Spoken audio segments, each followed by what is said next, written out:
ఈ తల్లి యొక్క అనుగ్రహం ఎక్కడ పడుతోందో అక్కడ అజ్ఞానము నివారింపబడి సృష్టి కారణమవుతోంది. అంటే ఇక్కడ మీరు ఒక మాట అర్థం చేసుకోవాలి. సృష్టి కారణంబు అన్న మాట ఎందుకు వాడారండి పోతన గారు అని.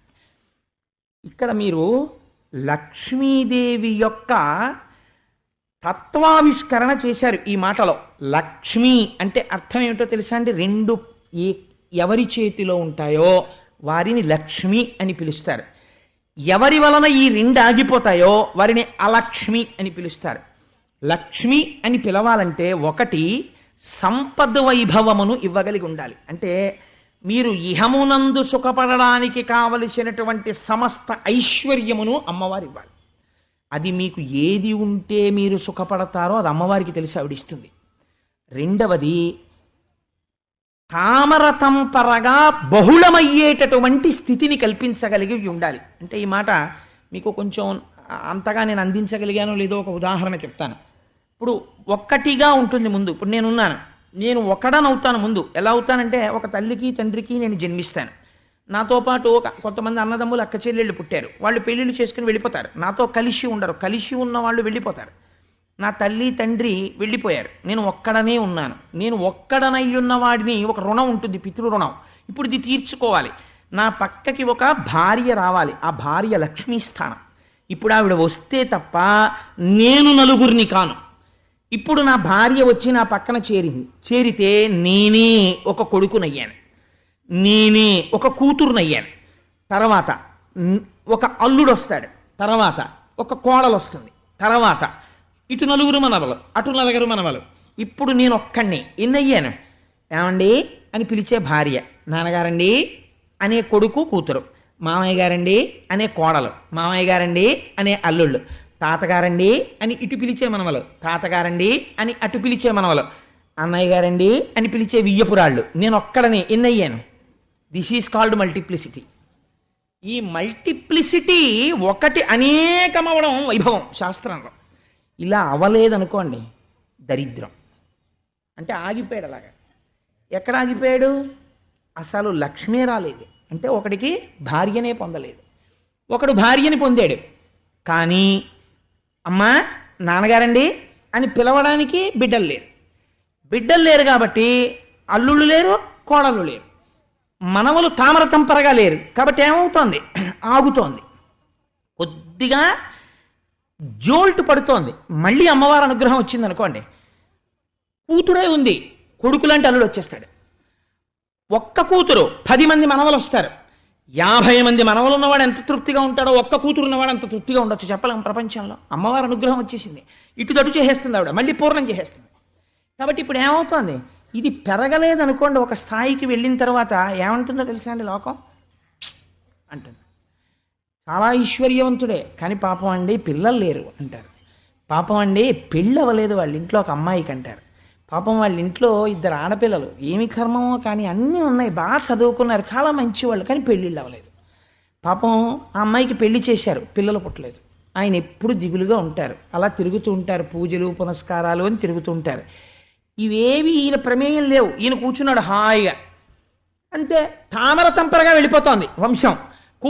కూతురికి కోరుండో సంబంధం వచ్చేసింది, మంచి సంబంధం, అల్లుడు వచ్చేసాడు, మంచి వియ్యాలారు, ఎంతో సంతోషంగా ఏదో తోడబుట్టిన చెల్లెలతో కలిసిపోయినంత అనుబంధం కలిసిపోయింది. హాయిగా వియ్యాలవారన్న అరమరికలు లేవు. అటుపక్క నుంచి అటువంటి కోడలు వచ్చింది. ఈ కూతురు వెళ్ళిపోయింది కానీ తన కడుపున మళ్ళీ కూతురే పుట్టిందేమో అని చూసుకునే కోడలు వచ్చింది ఇంటికి. మామయ్య గారు మామయ్య గారు మామయ్య గారు అని తన వైభవాన్ని ప్రకాశింపచేస్తోంది. అటువంటి కోడలు వచ్చింది. ఇలా 2 ఏళ్ళు తిరిగింది, 4 పూజలు చేశాడు, చక్కటి మనవడు పుట్టాడు. వాడు పుట్టిన దగ్గర నుంచి ఇంకా నిలబడ్డం వచ్చిందంటే వాడు తాతగారి ఉత్తరీయం తీసుకుని పంచకట్టుకుని గజేంద్ర మోక్షం పద్యాలు చెప్పడం మొదలెట్టాడు. ఊరే వీడికి ఇప్పుడే గజేంద్ర మోక్షం పద్యాలు చెప్తున్నాడు రాని పొంగిపోయాడు తాతగారు. ఎక్కడి నుంచి వస్తోంది ఐశ్వర్యం అంటే? It is called the process of multiplication, multiplicity, పెరుగుతుండుట. ఇది లక్ష్మీ కటాక్షము. ఇది ఆవిడ అనుగ్రహం లేకపోతే నడవదు. రెండోది ఏమిటో తెలుసా అండి? ఐశ్వర్యము అంటే మీరు ఒకటి గుర్తుపెట్టుకోండి, మీరు కోరుకున్నది కాదు. బ్యాంకులో 10 కోట్లు ఉన్నాయి, మీకు నిద్రపట్టదు భయం.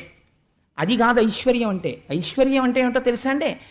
ఎన్నడూ ఇలా చెయ్యి చాపి అడగలేదు ఒకరి దగ్గరికి వెళ్ళి, ఎన్నడూ తన ఇంట అన్నవస్త్రాలకి లోటు లేదు, తను ఒక భోగం అనుభవించాలి అని మనసులో అనుకోగానే అది కూడిపోతుంది. తనకు అసలు ఆ కోరిక పుట్టదు. కానీ తనవారైన వారి కోసం ఎప్పుడో అనుకున్నాడు, ఈ భోగం ఉంటే బాగుండు వీళ్ళకి అనుకున్నాడు, అంతే భోగం వచ్చేస్తుంది. లోపల తలంచగానే భోగము సమకూరుతుంది. అంటే వాడి ఎందు ఏమిటుందో తెలుసా అండి? లక్ష్మీ కటాక్షం ఉన్నది. ఇప్పుడు ఇదే మీకు కావలసింది. మీరు కూర్చుకోగలరా చెప్పండి నాకు? మీరు కూర్చుకోలేరు. అమ్మవారి అనుగ్రహం ఉంటే నడుస్తుంది. ఈ లక్ష్మీ తత్వంలో ఉన్న రహస్యం ఏమిటో తెలుసా అండి? ఐశ్వర్యం ఒకటే ఉంటే కళ్ళు మూసుకుపోతాయి. ఈశ్వరానుగ్రహం కలవలేదనుకోండి, కలవకపోతే ఎలా వచ్చిందో అలా వెళ్ళిపోతుంది ఆవిడ. అందుకే చెంచల లక్ష్మి ఆవిడ తప్పు కాదు, మన తప్పు. నారాయణుణ్ణి మరిచిపోతాం. జగత్తంతా వ్యాపించిన పరబ్రహ్మాన్ని మరిచిపోయి భోగం ఒక్కటే ఉండిపోవాలి నాకంటాం. లక్ష్మీదే ఉండిపోతే చాలు, నారాయణుడు మాకెందుకండి అంటాం. అంటే ఆవిడ ఏం చేస్తుంది? నా భర్తకి గౌరవం లేని చోట నేను ఉండను రా దుర్మార్గుడా.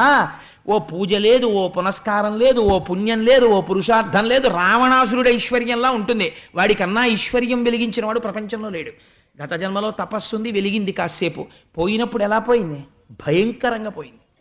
అందుచేత ఏమవుతుంది? అదే లక్ష్మీ అనుగ్రహం ఉంది, ఏమైంది? ఒక్కొక్క బెట్టి ఎక్కిస్తుంది, తామర తంపరగా చేయిస్తుంది, గౌరవాన్ని ఇప్పిస్తుంది.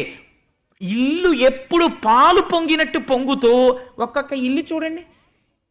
ఏమిటో కానండి, ఆ ఇంట్లో వాళ్ళు ఎప్పుడూ సరదాయే, ఎప్పుడూ సంతోషమే. కాసేపు అలా తిరుపతి వెళ్ళిపోతారు, కాసేపు ఇలా ఎక్కడికో వెళ్ళిపోతారు, కాసేపు అలా వెళ్ళిపోతారు. ఆ డబ్బులు ఎక్కడి నుంచి వస్తాయో తెలియదు, ఎప్పుడు సంతోషమే, ఎప్పుడు హడావిడే. ఏదో ఆ పూజ చేయాలంటారు, ఈ పూజ చేయాలంటారు, ఈ పుస్తకం చదువుకోవాలంటాడు, అక్కడికి పరిగెడుతుంటాడు, ఇక్కడ పరిగెడుతుంటాడు. హీ మేక్స్ హిమ్సెల్ఫ్ బిజీ ఈశ్వర కార్యంలో. ఆ ఈశ్వరుడు యందు మగ్నమైన మనస్సు ఈశ్వరానుగ్రహంతో ఇల్లు చక్కబట్టబడుతూ ఉంటుంది. ఇదే సృష్టి కారణంబు. లక్ష్మీ అనుగ్రహానికి నీ అంత నువ్వు ఎలా ప్రయత్నించాలో, ఏది నీ జీవితాన్ని ఉద్ధరిస్తుందో పోతన గారు చెప్పేశారు. కాబట్టి ఆ తల్లి అనుగ్రహం ఎక్కడ పడిందో అక్కడ ఇవన్నీ ఉంటాయి సుమా. ఈశ్వర లంపటము నివారింపను. జ్ఞానం కలగాలంటే మనంత మనకి కలదు, శివానుగ్రహం ఉండాలి. ఉంటేనే లంపటం తొలగుతుంది. లంపటము నివారింపను సంపద కృప చేయ. జ్ఞానం ఇస్తాడు కాబట్టి ఐశ్వర్యం ఇవ్వడనుకుంటారు చాలామంది. ఐశ్వర్యమునకు అసలైనటువంటి స్థానమేది? మీకు నేను ఒక పరమ యథార్థం చెప్పనండి. శివ పూజ. లక్ష్మీ కటాక్షం ఎక్కడి నుంచి వస్తుందంటే శివ పూజలోంచే వస్తుంది.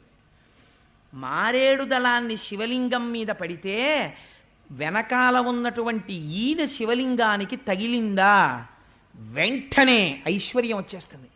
మారేడు దళం బోర్లా పడిందా, జ్ఞానం వస్తుంది.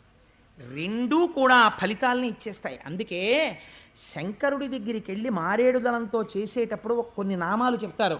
ఓం నిధనపతయే నమః, ఓం నిధనపతాంతికాయ నమః, ఓం ఊర్ధ్వాయ నమః, ఓం ఊర్ధ్వలింగాయ నమః, ఓం హిరణ్యాయ నమః, ఓం హిరణ్యలింగాయ నమః, ఓం దివ్యాయ నమః, ఓం దివ్యలింగాయ నమః అంటూ ఆ దళాలు వేస్తారు.